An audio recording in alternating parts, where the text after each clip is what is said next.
Good morning to our friends on Instagram and good morning to you on Facebook. Tanj here. Happy Christmas Eve. Here in Melbourne, Australia, it is Christmas Eve, being Monday the 24th of December.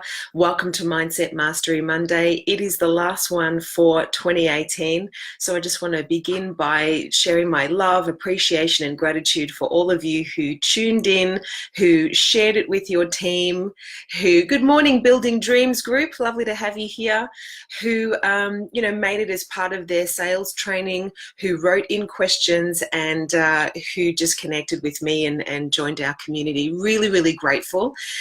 So as we approach the tail end of 2018 and get ready for a brand new year, I thought I would just share 10 rapid fire insights, tools and strategies and tips to have you win your game, particularly in real estate for the next year. And before I share those, I was reflecting as I was writing on my visual diary, the average Aussie here in Australia earns $79,000 per year. A joint income is around $101,000 a year. And yet a really good agent, depending on their marketplace, can earn that in a number of transactions. But it's so I truly believe that this industry really creates great opportunities for people to achieve financial freedom, but you've got to understand that it comes at a price because you have to master your mindset. And as the industry normalizes, people are going to have to rise and thrive and work even harder. Pardon me. So I want to share with you some things that I know some of the best principals and listing selling agents do on a regular basis to really have them win their game. Not expecting there to be a whole lot of traffic as I record this today because it is Christmas Eve. So if you've joined in, I hope you're having a great Christmas. This also is a time of great joy and celebration, and equally it can be a great time of challenge and discomfort, because now's the time that we reflect, now's the time that we remember those that we've loved and lost. And so, it's just a real time to act with some great kindness, I believe. So as you go, like I was in the supermarket yesterday and it was a little crazy, as you can imagine. Everyone's getting their Christmas stuff, but the amount of intensity and trolley crashing and just madness. And I too was feeling like I've got to get stuff done.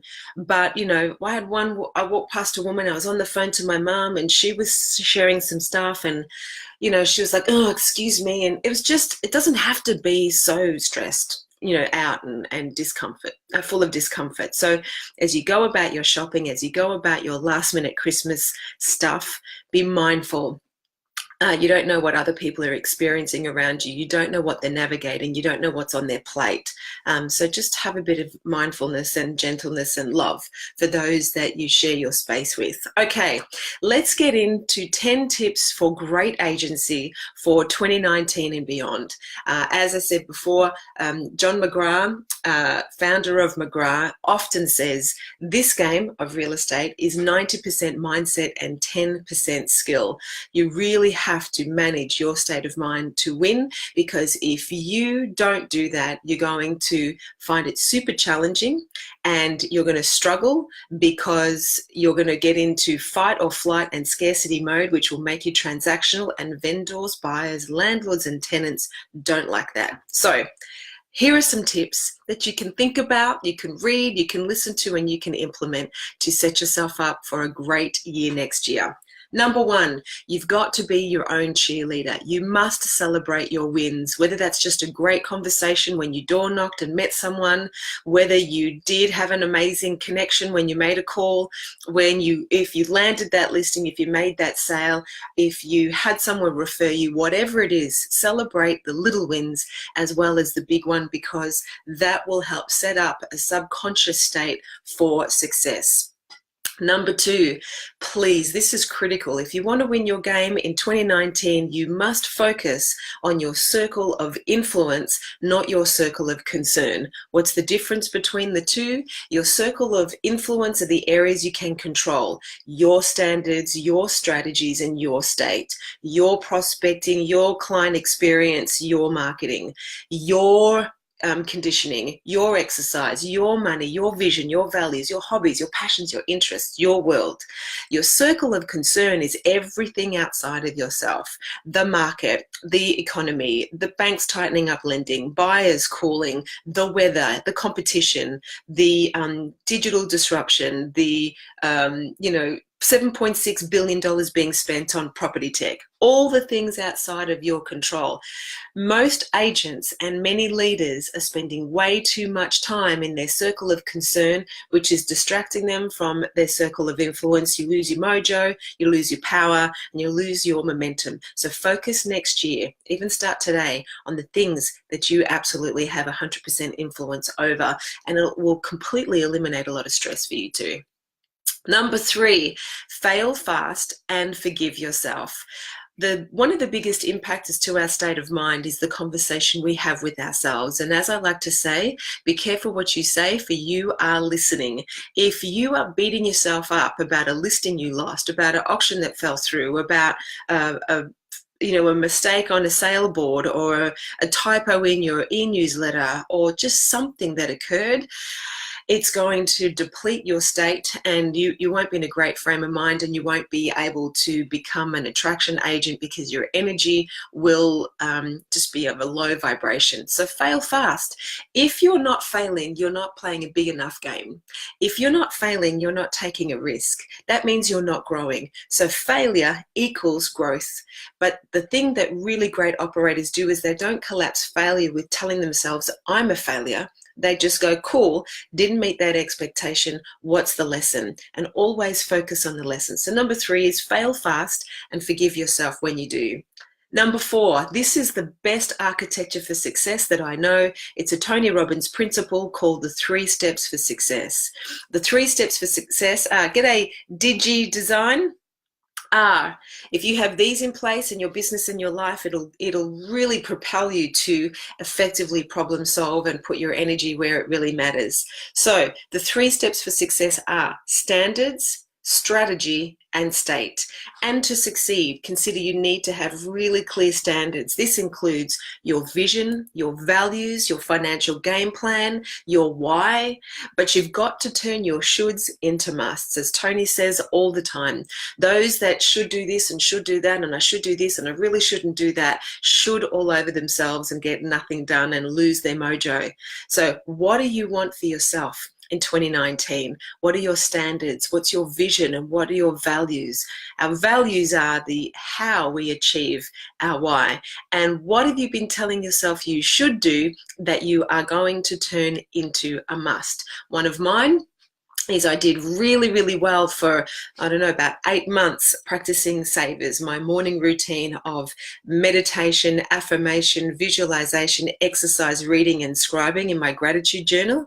And then I dropped the ball when I got really busy and I used the excuse of time. I was telling myself I should get back to doing it, and I was only doing part of it. And just, I just kind of fell out of integrity with myself. So that's a must for me now, and I must exercise every single day. So share with me in your comments or in a DM, what do you have been telling yourself you should be doing, which is now a must? The second part of the 3 steps for success is strategies. What are your daily rituals, weekly actions, monthly musts, quarterly reviews, yearly analysis? What tools, systems, processes, and resources can you use to build efficiency for yourself and your business?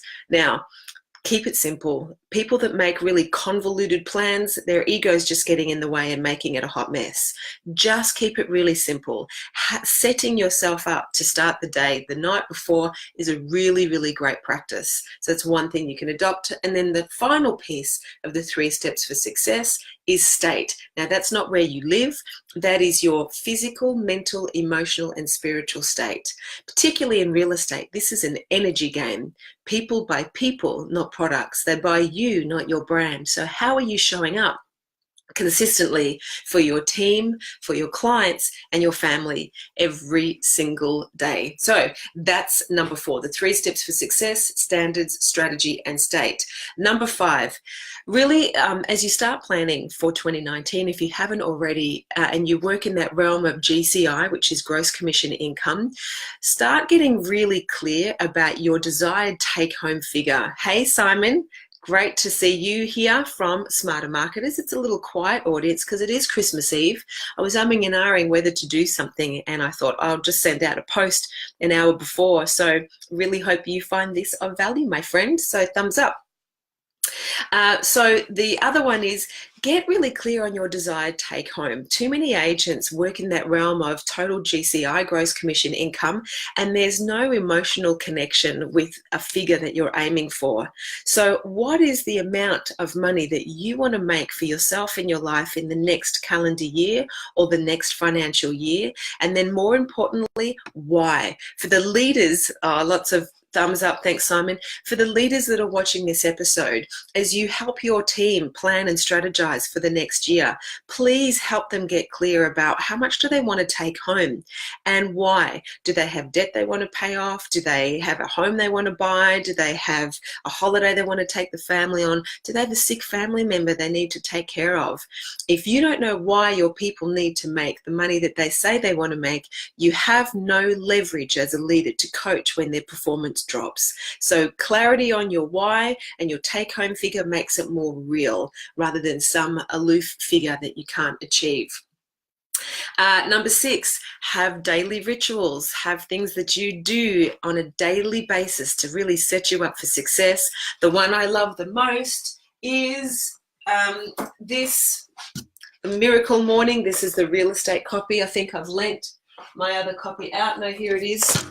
This, if you need a great book, I've been banging on about this in 2018. If you need a great book to read in the holidays, The Miracle Morning or The Miracle Morning for Real Estate Agents, this is a simple yet powerful book written by Hal Elrod that really deconstructs what are the best practices that the most successful people on the planet do to achieve their success. He breaks it down in an acronym called SAVERS, which is SAVERS, silence or meditation, A for affirmation, V for visualize, because research shows that if you have a vision board or a picture for the thing you want to achieve, you increase your chances of achieving it by 67%.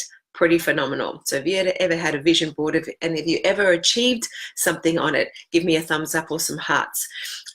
E is for exercise, R is for reading or listening to podcasts and scribing, and S, the final one, is for scribing in a gratitude journal. You do those 6 things and you are well above what the average person is doing that is hoping, praying, and wishing for their desires to come true. The Miracle Morning fuel injects your ability to be able to make it happen. So have daily practices. If you can give yourself that first hour in the morning to really set yourself up, set your intention for the day, how you start the day will influence how you finish it. So that is a great one. Number 7, be consistent and play the long game. You know, Tom Panos shares this a lot. Many people go to the gym, do a couple of sit-ups and expect to have a six-pack as they look in the mirror and lift their shirt. That's just not the way it is. Real estate particularly is a long game. This is why it's really critical that you just consistent and you just chop wood and carry water, as I say. Don't expect too much from yourself or what you're doing too soon. Consistency is key. According to CoreLogic RP Data's research, they said that vendors and buyers want 2 things. They want trust and they want consistency. Catherine, hi, beautiful. You are on my list to call today. Thank you for your lovely, lovely message. I too love collaborating with you. Big love, sister. They do things that are consistent and they play the long game. But many real estate agents who are expecting a result from one action, you set yourself up for just disappointment. And then your emotional landscape hits these peaks and troughs. Connie Paris, hi, beautiful, all the way from Brizzy. Lovely to have you here. So to achieve an equilibrium, which is a great strategy, and it's a great distinction from a book book called Power versus Force by Dr. David R. Hawkins. He talks in this book, hey Katie, great to have you here, hi beautiful. He talks about a lot in life when we're doing things, we have a high, we hit a high and what he calls ecstasy, and we rise up here and we're kind of, woo, I'm amazing and that was fantastic and that's awesome. And then something happens or shit happens and then we go below the line and then we're really beating ourselves up, and then something good happens and we end up on this phenomenal, you know, emotional roller coaster. His discipline is play on this equilibrium. It doesn't mean flatline and you lack emotion, because celebrating your wins, I've had this as number one tip for success. Celebrating your wins is critical, but don't get lost in the ecstasy. Don't get lost in your own confetti, and don't sink in the sediment of your fear. Try and stay in this equilibrium, this wave of celebrating, learning, and taking the actions you need to take to really serve with love. So that would be my tip here. Number 8, this one's really, really, really important. Have a personal budget so you avoid the experience. Me crying. You crying? Why you cry, Simon? Have a personal budget or family budget so you really avoid the oh shit experience of not managing your cash flow, especially as the market normalizes here in Australia. Don't, as Gary Vee says, don't get fancy before you're fancy. Don't live beyond your means and then have that oh shit experience, because that will make you a transactional agent. That will have you, as Tom Ferry says, have commission breath, and people will smell you a mile away. As I started to say before, clients want trust and transparency, and the best way to build trust is by being consistent, and a great way for you to be consistent is know what your break-even point is each month. Certainly as a leader, you know, I specialize in coaching leaders in real estate. Do you know how many don't know what a profit and loss statement looks like? And do you know how many don't know what their break-even point is each month? And they are running their business blind, and then they have oh shit experiences, and then they start reducing expenses, and that starts making people nervous about change. Don't run your business blind. Set a personal budget. Be willing to sacrifice for the long game. Reward yourself with little things along the way, but don't buy a Maserati before you're able to. We do know that real estate can attract people that are seeking egoic fulfillment through shiny things outside themselves. Those shiny things, I promise, you can't embed in the marrow of your bones. You can't put them inside of you to make yourself feel good. Success is an inside job. Those things are lovely and nice, and I say go for it if it's part of your, you know, values and goals, but not at the expense of your health, not at the expense of your stress levels, and not at the expense of your or your family's bank account. So please set yourself up with a personal budget for 2019 and beyond. Number 9, this is definitely one of the ones I'm going to practice for myself the most, is don't be one-dimensional. Don't be all about work.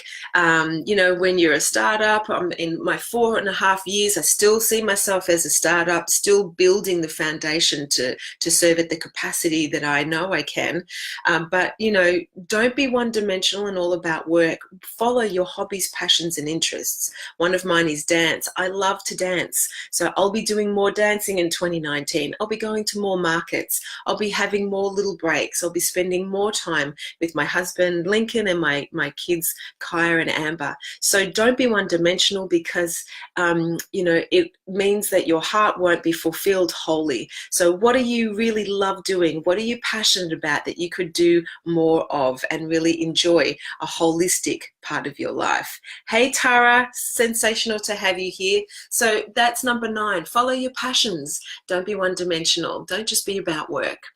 And number 10, especially if you're in real estate, because I know we have a lot of people that watch this that aren't in the industry. Be a change agent. Please own your value. Know that, thanks, Connie. Yeah, it's lovely to have your love heart faces. Please know that everything that you do really impacts people's lives, and you're dealing with highly emotional states and transitions and transactions. Don't be transactional, be relational. Treat every single listing and sale like it's your first.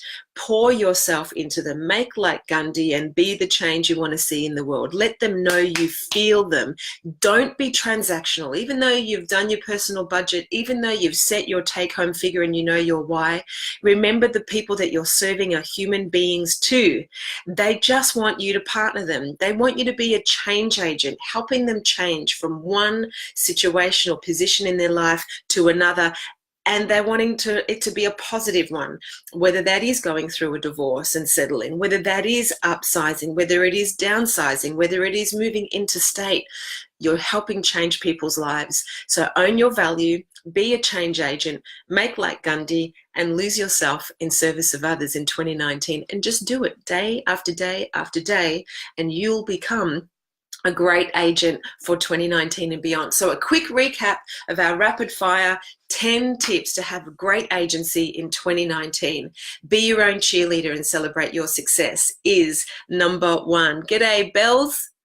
Number 2, focus on your circle of influence, the thing that you have power to influence, not your circle of concern, and that will help fuel inject your mojo to achieve your greatness. Number 3, fail fast and forgive yourself. I know some of you listening can need a reminder of that, right? Fail fast and forgive yourself. It's okay. If you're not failing, you're not learning. Forgive yourself though. You know, hindsight and the benefit of best intentions, it's a great teacher. Number 4, use the 3 steps for success. Get clear about your standards for next year, simplify your strategies to achieve it, and elevate your state. Raise your standards, simplify strategies, elevate your physical, mental, emotional, and spiritual state so you can achieve success on purpose. Number 5, get clear about your desired take-home figure next year and reverse engineer a strategy to make it happen, and be clear on why. Why do you want to make that money? You heard me deconstruct that a little earlier. Number 6, have daily rituals to set you up for success. This is one of my favorite. Get this book or the audio book in the holiday period and begin your day the Saver's way. Number 7, be consistent and play the long game. Trust and transparency are what our clients want. If we're going flat out one week and then we're quiet and inserting the sound of crickets the next week and same the following week, and people kind of won't feel that you're that consistent river that they can help get a raft on and go into that ocean of success. I'm getting all metaphorical on myself. Number 8, have a personal budget. Don't have those oh shit experiences that'll make you transactional and that'll have you have commission breath, because then your potential clients will know it's all about you and not them. Number 9, don't be one-dimensional. Fuel your passion. Do the things that light you up. We are a hologram. If we don't dance or don't sing or don't bake or don't scuba dive or don't do the things that our soul loves, we're not a complete soul having a human experience. So you might dedicate more time to your work, but not at the expense of doing the things that you love. And number 10, really be the change you want to see in the world. Be a change agent and intentionally make a difference to people's lives. So that's a quick summary of 10 tips to have great agency for 2019. I want to take this opportunity just to say I love you. Thank you so much for tuning in each week. To the leaders that are watching, thank you for sharing with your teams. I often get emails or direct messages saying, the team really loved that this week. And, I really have no idea, as I'm shooting this in my office here in Safety Beach, Melbourne, the reach and scope that it gets to. So if you do watch it, if you do share it, if you do support it, it means a lot to me, because my whole intention is to share free peak performance content to help you and your community just win the game of life, particularly if you're in real estate. So thanks for all who joined our community, who wrote in with their questions, who made comments, Catherine, and helped type in the threads on Facebook. Simon Cryer, thank you, from Smarter Marketers, for sharing inspiring greatness. It's been a really massive year for me. Oh, you're welcome, Connie. Wow, these are wonderful. I will listen and take notes. Good on you. You're very welcome, Connie. just thank you. It's been a massive year for me, and seeing great things for myself and my family and my community for 2019. One thing that we've just released, we haven't released it yet because we've just had them put up, is all of our Mindset Mastery sessions are now on Mindset Mastery Monday Spotify playlist. So if you do want to have a listen to all the episodes that I've recorded, interviews with great key leaders of influence this year, pop in your headphones, and as you're sitting in a deck chair or at the beach or in the bush or in your backyard, in the bath, wherever you are, you can listen to all of our episodes. So I'll be sharing those later today. And finally, as I was saying earlier, beautiful Catherine, thank you. Merry Christmas, you amazing human too. Thank you, Simon. It's been lovely to connect with both of you even more this year. Really am grateful for your support. For everyone, yes, I know, Connie, Spotify, look out. Big thank you to Kriti, my EA, who does a lot of the behind the scenes stuff that I don't have time or really the mojo to do, because I just want to be out here and be with you and serve you. So big thanks to her. Big thanks to all the clients that I've had the privilege to do one-on-one coaching with. Man, power to you people, because you smashed your results and had huge personal growth. Thank you to all the brands I've had the opportunity to speak at, train with, and collaborate with this year. And, you know, as I said at the beginning of this Christmas time is a crazy time for many. It can be a time of joy, and it can be a time of deep loneliness and reflection. So be kind to yourself and others. Don't get swept up in the commercialism. Don't become a Hallmark card and just max out the credit card because you think you should. Sometimes just a phone call, sometimes just a simple card or something can make the biggest difference. So, hey, Tina Harvey, great to have you here, although we are just wrapping up, but you can watch back, my love. So be kind as you navigate the supermarket, be kind as you drive around, and remember, you don't know what the person next to you is going through, so have a compassionate heart for yourself and them. As you start to think about what you want to achieve for 2019, I invite you to focus on what you would love. Stop doing the things that don't serve you. Start doing the things that you know work, and it all begins up here. So much love. Have an amazing Christmas with the people that you cherish the most. Defrag and get set for what I know will be one of our greatest years yet, because we can intend it. I love your company, and if you have any questions to really set yourself up for the next year, then feel free to DM me. Thanks for a great year. Thanks for joining me. Go well, and I'll speak to you soon. Happy 2018. And to our friends on Facebook, Catherine, Simon, who else have we had here? Tara, and everybody else. I love you guys. Have a great year. To everyone else, go well, travel safe, speak soon. See you next year.